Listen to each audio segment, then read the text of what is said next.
وجعلنا من بين أيديهم سدا ومن خلفهم سدا।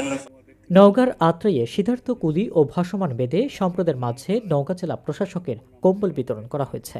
বৃহস্পতিবার ১৯ ডিসেম্বর সকালে আত্রাই উপজেলা পরিষদ মাঠে ২ শতাধিক কুলি ও ভাসমান বেদে সম্প্রদায়ের মাঝে প্রধান অতিথি হিসেবে উপস্থিত থেকে কম্বল বিতরণ করেন নওগাঁ জেলা প্রশাসক মোহাম্মদ আব্দুল আওয়াল। শীত বস্ত্র বিতরণের প্রস্তুতি নেওয়া দরকার। তখন আমাদেরকে বিভিন্নভাবে প্রথম দিকে স্যাররা একটু অন্যরকম রিয়াক্টও করেছিলেন, তখন তো সময়টা আরও এতটা ঘন হয়ে আসে নাই। তো পরবর্তীতে যখন আমাদের সাংবাদিক ভাইদের কল্যাণে এটা জানাজানি হয়ে গেল, তখন দ্রুত আমাদের এটি বিভিন্ন জেলায় ভাগ হয়ে গেল। কম্বলগুলো শুধু নয়, শীতবস্ত্র আমরা স্থানীয়ভাবে বিভিন্ন জায়গায় বিতরণ করেছি। আমি এখানে ইউনিয়ন পরিষদের চেয়ারম্যানবৃন্দ রয়েছেন, উপজেলা নির্বাহী অফিসার রয়েছেন, সবার কাছে আহ্বান জানাই। আত্রাই উপজেলা প্রশাসনের আয়োজনে অনুষ্ঠিত কম্বল বিতরণ অনুষ্ঠানে সভাপতিত্ব করেন উপজেলা নির্বাহী অফিসার কামাল হোসেন।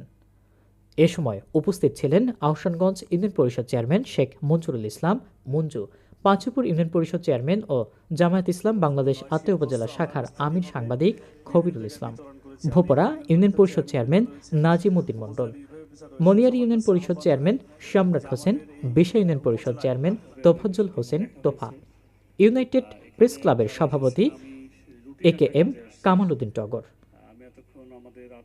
সাবেক মুক্তিযোদ্ধা কমান্ডার বীর মুক্তিযোদ্ধা আব্দুল মান্নান, সাবেক মুক্তিযোদ্ধা কমান্ডার বীর মুক্তি আব্দুল মালিক মোল্লা, বীর মুক্তিযোদ্ধা নীরেন্দ্রনাথ দাস, বীর মুক্তিযোদ্ধা আনিসুর রহমান সহ বিভিন্ন দপ্তরের অফিসারবৃন্দ উপস্থিত ছিলেন। কম্বল বিতরণ অনুষ্ঠান শেষে জেলা প্রশাসক ভূমি সেবা সহজীকরণ বিষয়ক কর্মশালায় যোগ দেন এবং উপজেলা পরিষদ চত্বরে বৃক্ষরোপণ করেন।